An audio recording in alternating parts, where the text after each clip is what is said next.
Well, I read it, and somehow it's just as bad as people said it was.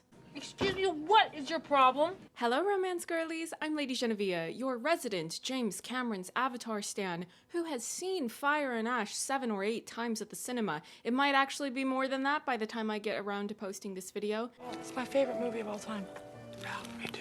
I'm recording this video in early January, but depending on other things, I don't know yet if I will wait to publish this until mid or late January. But I'm mentioning this because James Cameron is a romance girly who consistently feeds the romance girlies in the audience, and I needed to remind myself that truly exceptional romantic fiction exists as I enter the supremely unromantic world that is To Sir Phillip with Love. If I weren't already neck deep in covering Netflix's Bridgerton, I might have DNF'd this. I was maybe 1 or 2 chapters in, and I was ready to tap out. Initially, I was going to try to take notes that would cover a lot of the material in detail so that I could offer up a retelling of exactly what's in here for anyone that wanted that sort of a recap thrown back at you, but I quickly realized that doing so would triple or quadruple the time it would take to finish reading the book if I were to stop and take notes every time I had some sort of a response to what was written down, the response usually being something along the lines of, "What is this? What part of this is supposed to put me in a romantic mood? This man is insufferable. Book Eloise has no notable personality." This woman has no talent. Thus, I wanted to be done with this book as quickly as possible, so I opted out of taking thorough notes and completely reworked my approach so that we can discuss this a bit, but then we're going to just move on and not dwell here because I don't want to.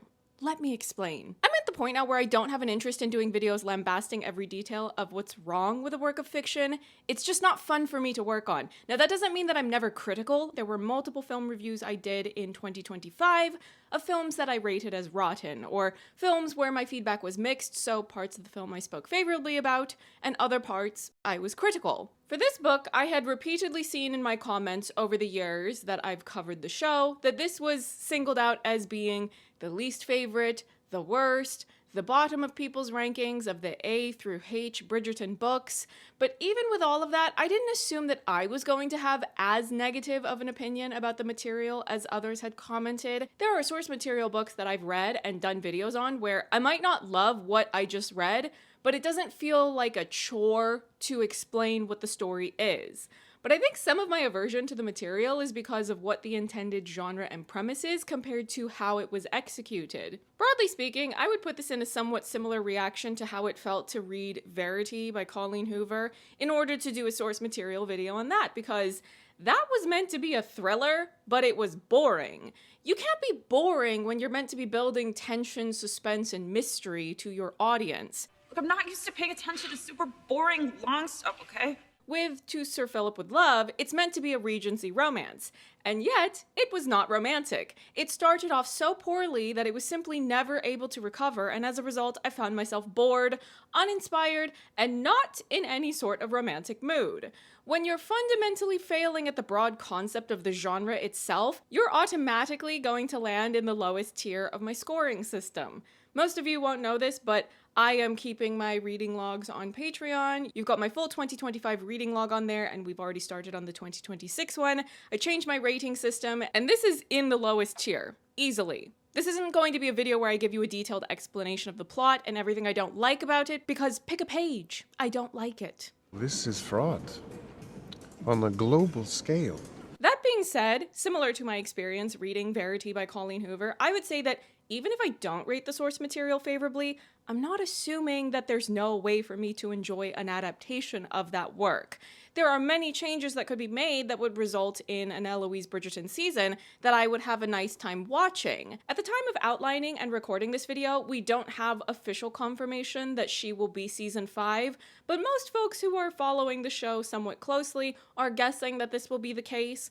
Also, I haven't watched any of season 4 yet, so if you are watching this video months or years from now, after season 4 is already out, and you're wondering why I didn't mention specific details of that season regarding whatever material they've given Eloise, that's why. For this video, what I wanted to do is touch on a couple of my main points regarding issues with the source material, things that would necessitate alterations in the adaptation process, either because they're naff in the book and should be changed, or because the book material doesn't really match what has been established across the show's canon for that character. I will also throw in a couple of other bits of feedback of what I think could work in the show's favor for this particular love story. In general, I think the fact that so many voices seem to rate this particular story lower on their Bridgerton A through H lists means that the show has a lot of room to change things for the better.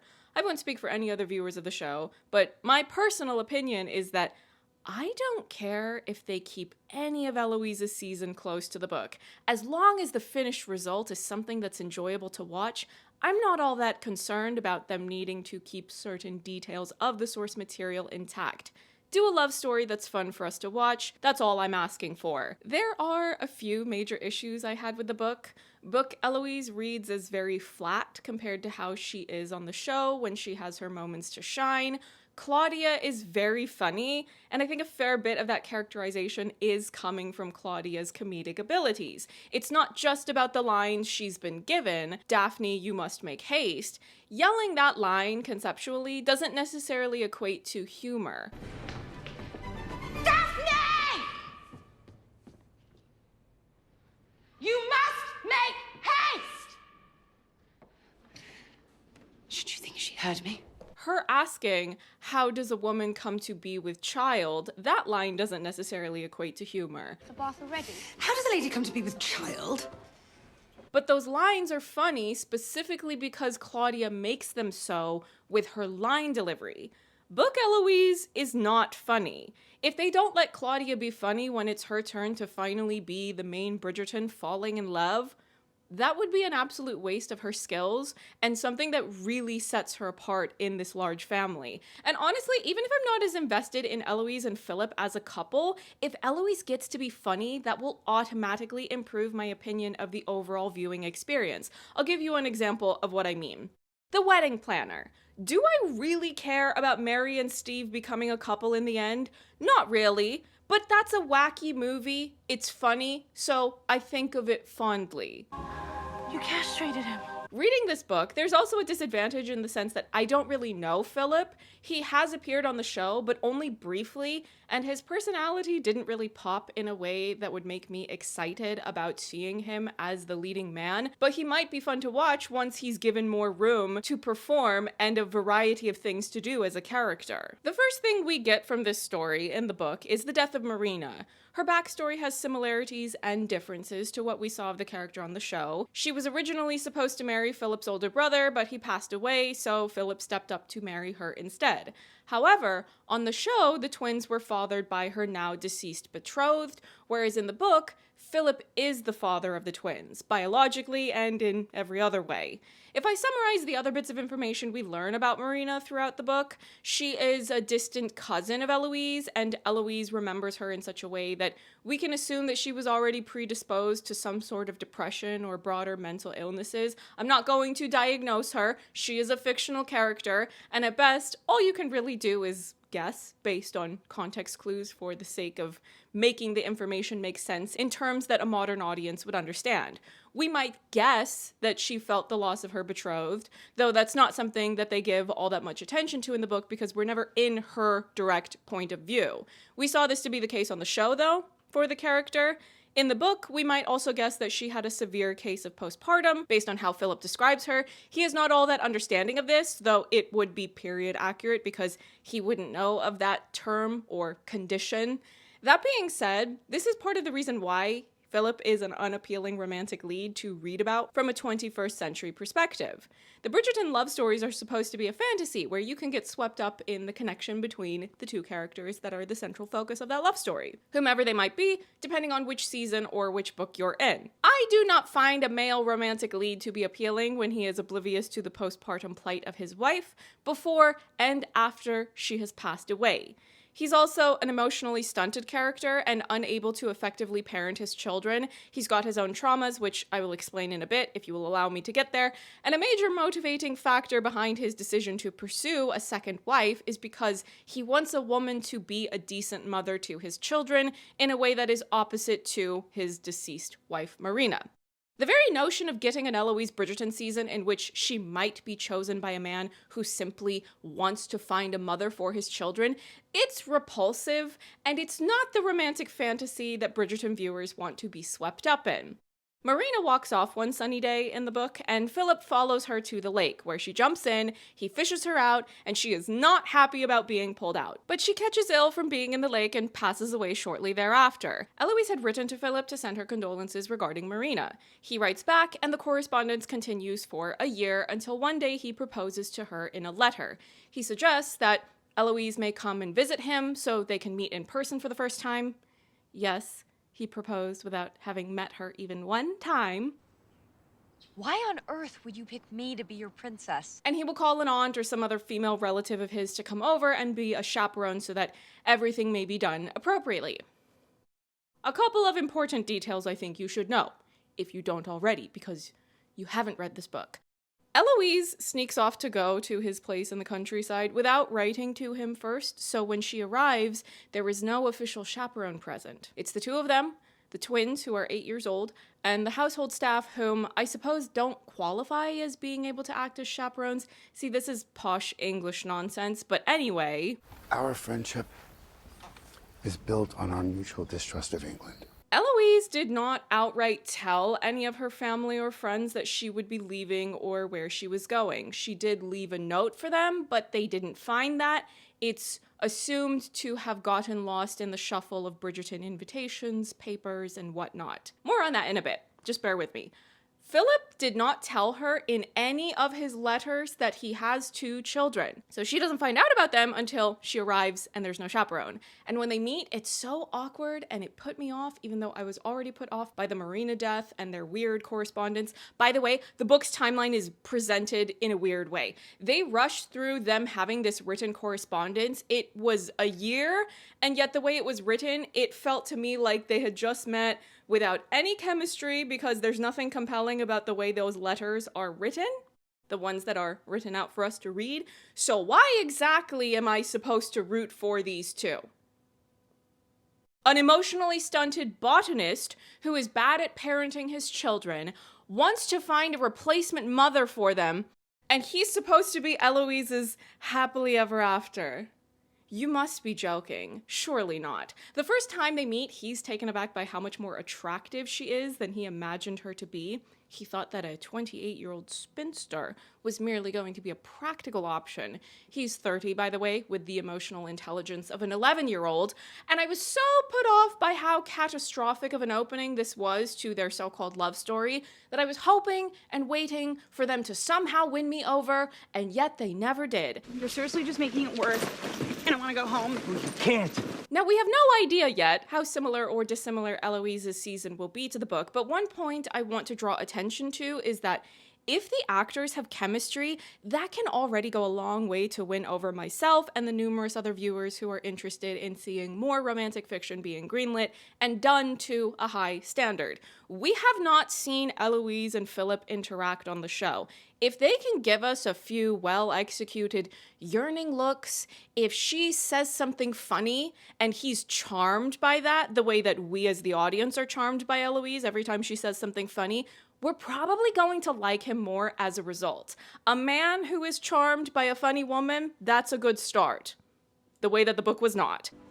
Are you on drugs? No, but if I were, that'd be a deal breaker. And one of the few fundamental changes, but it's a fairly simple one to make if they have enough sense to do it, is don't have Philip looking for a new mother for the twins. He might have it in mind that she needs to be okay with them. They're there, after all, and part of his life. But if they simply end up together because of a genuine romantic connection, and the children just happen to be a part of the story, I think that will go over a lot better with the romance girlies than how it is framed in the book. To give you more context about Philip's backstory, his father was very cruel. There's a lot of corporal punishment in this book.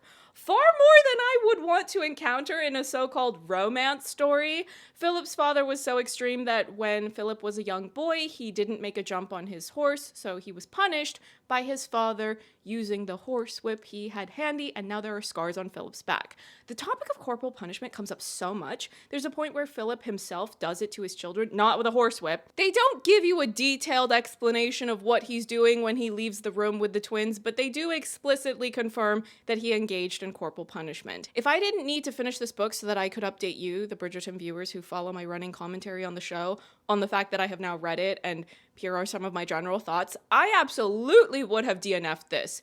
Recreationally speaking, this is not the type of thing that I would read. There are books I read for source material research, and there are books I read because I want to get something meaningful or interesting out of the reading experience. This is a source material book, so I don't mind reading it because I do learn something in the process. I can have a sense of what might need to be changed and possibly an idea of what the book readers would hope to see or not see included in the adaptation. From my point of view, the only detail that I think works in Philip's favor is the fact that he's a botanist. So if he were to use flowers as a love language, if we see a lot of flowers used in the set decoration of key scenes the two of them have together, that could be nice and romantic. Focus on the flowers, chemistry, and humor. All of that is romantic. Do you know what's not romantic? Corporal punishment. Downsize that part significantly, if not altogether. And either way, definitely don't have your main man of the season being the one to do that to his children. There is a point where he intervenes in the, I forgot her job title, but she is responsible for educating the children, and she is using a lot of corporal punishment. And then right after he got into an argument with Eloise and she ran off to go visit Benedict and Sophie because they live somewhat nearby, he walks in on the corporal punishment happening, and he's so outraged by the extreme nature of it, and yet he also deploys corporal punishment on his children. Whatever, I never said that this book makes sense. But anyway, it's meant to be a big turning point for his character, and then he fires that teacher and realizes, oh yeah, Eloise was right. But anyway, I never want to talk about that again. Something happens and y'all just waiting on me to be combative? Boom! Guys, I'm not even mad, I promise. Remember how I said that Eloise didn't outright tell her family what she was doing or where she was going? Well, unbeknownst to her, they didn't find the note that she left for them. So they asked Penelope to go through her room and see if they could find something to indicate where she went. One of her letters to Philip was discovered, and that's how they figure out where she is. I think it was about midway through the book when we get to this point in the story, and I was feeling bored, uninspired, unmoved, and not wooed in the slightest, as I already said. But then, do you know what happens? All of Eloise's brothers arrive at Philip's home unannounced. They come charging in, they attack him, and it was the first time that I had any reason to perk up. Finally, something was happening. And the idea of the show doing their version of this held promise. There was actual potential. The physical comedy of four grown men barreling into the house unannounced and attacking Philip, whom I was not a fan of at this or any other point in the story, seemed like it could be fun to watch. Another important detail you need to know about this encounter is that Eloise had been the victim of a nasty prank by the twins who want her to leave at this point in the story. They are won over by her eventually, but this is before then. This is before they decide that they actually really like her. They tied up a string slightly above the ground, which caused her to trip, and she more or less face planted onto the floor. She turned her head slightly, so it was her cheek that hit the ground, but the injury is such that it results in a black eye. So the Bridgerton boys run inside, they attack Philip, and then when Eloise is yelling at them to stop and they turn to get a good look at her, and they see that she has a black eye, they proceed to attack him with even more aggression, which I was fine with. That was the only real popcorn moment I got from this book. This is a smokeless garden. Disruption. However, as this part of the story carries on, the writing issues became quickly apparent. If you've seen discussions of Bridgerton books, you will have probably heard this point made, or perhaps you've noticed it yourself if you are someone that has gone through and read some or all of these books. The male leads of the Bridgerton books are often overly aggressive in a way that is archaic and unbecoming of a man that's meant to be an appealing romantic lead. It's very toxic caveman behavior. Having all four of those Bridgerton brothers in the same scene, their personalities started to overlap. Book Colin is slightly more humorous in the books when he's not in his own book, but still overall, the charm of them showing up and being disruptive in the way that they were began to wear off. It could go over much better in the show, though, if you lean into a more comedic angle and let the actors really bounce off of one another in a way that could be fun to watch. I love a bit of Bridgerton family bickering where there's always love at the heart of those interactions, but basically, because Eloise snuck off and has been staying there unchaperoned, they need to get married. They tried to play things off in the story as if it's fine because there was already something brewing between them, so they would have decided to do that themselves anyway. But the book had not convinced me of them as a romantic couple, and especially of Philip being worthy of Eloise's time. Book Eloise has had multiple other proposals over the years, but at this point, she rejected all of them. And yet, I'm meant to believe that this is the best option for her. This is her long-awaited happily ever after. It'll be 8 years since Bridgerton first premiered on Netflix that she finally gets to have her love story, if we assume that she's season 5 and they continue to take an inexcusably long time of 2 years to release a new season. You had better give the show's comedy diva a fun season, or else what did we wait this long for? I don't expect the show to do another forced marriage story, despite how often it's repeated in these books. They do it at least, 3 times? Daphne, Anthony, and now Eloise, all different flavors of the same thing. Forced marriage. But on the show, they only really kept that trope for Daphne. Daphne was a fake dating / forced marriage story.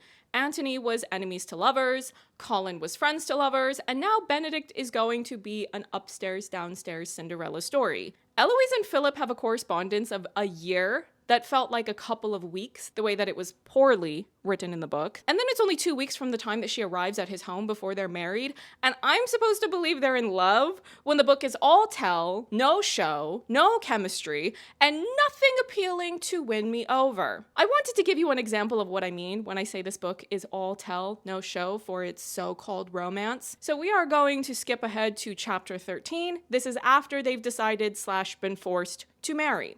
The wedding hasn't happened yet, but it will sometime soon. Philip asks Eloise why she left home the way that she did when she first came to meet him. He had been curious about whether or not she had a lover, or maybe she suffered some sort of blow to her reputation, something that would cause her to flee, and she tells him no. "If you had a lover," he said quietly, "it won't change my intentions." "It's not that at all," she said quickly, mostly just to make him stop talking about it. "It was," her voice trailed off and she sighed, "it was," and then she told him everything. All about the marriage proposals she'd received, and the ones Penelope hadn't, and the plans they'd jokingly made to grow old and spinsterish together. And she told him how guilty she'd felt when Penelope and Colin had married, and she couldn't stop thinking about herself and how alone she was. She told him all that and more. She told him what was in her mind and what was in her heart, and she told him things she'd never told another soul. And it occurred to her that for a woman who opened her mouth every other second, there was an awful lot inside of her that she'd never shared. And then, when she was done, and in truth, she didn't even realize she'd finished, she just kind of ran out of energy and dwindled off into silence, he reached out and took her hand. "It's all right," he said. And it was, she realized. It actually was. You must be joking. You cannot be serious and just say that she told him what was in her mind and heart and things she'd never shared. Like what? Tell us what she said so we can feel any sort of connection deepening between them. What you just gave me, that embodies the concept of going through the motions. Do you remember in Freaky Friday when the teacher is asking a student about the play they were supposed to have read and the student doesn't know the answer? He probably didn't do the assigned reading at all. So the teacher is essentially spoon-feeding him something to say. That's the same feeling I have here about what I just read, except Freaky Friday was at least considerate enough to its audience to be funny. Eloise Bridgerton on the Bridgerton series is funny. I've already said this. Despite the way they've been dimming her light since she got into that fight with Penelope over the Lady Whistledown reveal at the end of season 2. Oh, and I didn't mention this, but there's no Lady Whistledown in this book. You get a few excerpts here and there of letters Eloise has written to her loved ones over the course of many years of her life. My request for Eloise's season is to just be funny, whimsical, and romantic. She's the one we're invested in. She's the one we want to see get her happily ever after. This book is preoccupied with Philip's woes, trauma, and grief. I don't know him, and I'm not tuning into Eloise's season to see him. Those of us who read Benedict's book, many of us are, in fact, tuning in for Sophie, but that's because Sophie is actually easy to root for and be invested in, even in the book. Regardless of her being a new character to the show, we are all on Team Sophie. But Philip, as he is in the book, I don't care. I care far more for his dead wife than I do him. If you rework the character, though, I may very well be charmed by him on the show, but it's a lot harder for me to imagine what that looks like because of how little we've seen of him on the show thus far. With someone like Benedict, even though he is far too much in his book, we've already seen him on the show and been charmed by his humor and his heart, so it's a lot easier to just overlook the unsavory details of his book characterization when you read or reread that book in preparation to watch season 4. Philip needs a massive personality overhaul, and so does this so-called love story. Eloise deserves to be loved for who she is, not her ability to be a good stepmother. And regardless of her experience being in a big, noisy, high-energy family, she hasn't exactly been presented thus far as being naturally maternal. Do not mind your Auntie Eloise. On the upside, though, the fact that my impression and opinion of this book is as low as it currently is, that means that they really have nowhere else to go but up for Eloise's season. It doesn't have to be my favorite love story the show has done to be an improvement on this source material. Work your magic, bring on the whimsy. Bit of foreplay, twinkle in the eye. The deed, pregnancy. This is a library book, by the way. Support your local library. They allow you to be nosy about source material for free. But all of that to say, this book does include an epilogue. And do you know what the epilogue is? It's a flash forward about Amanda finding her own love interest. A man whom she marries after Eloise conspired to play matchmaker. Why exactly are you asking me to care about an 8-year-old's eventual happily ever after when you couldn't even be bothered to develop Eloise properly in her love story? She's as flat as the paper she writes her letters on. But the 8-year-old gets a love story added on to this, and you want me to feel something about that being a part of this book. She's 8. She's a child!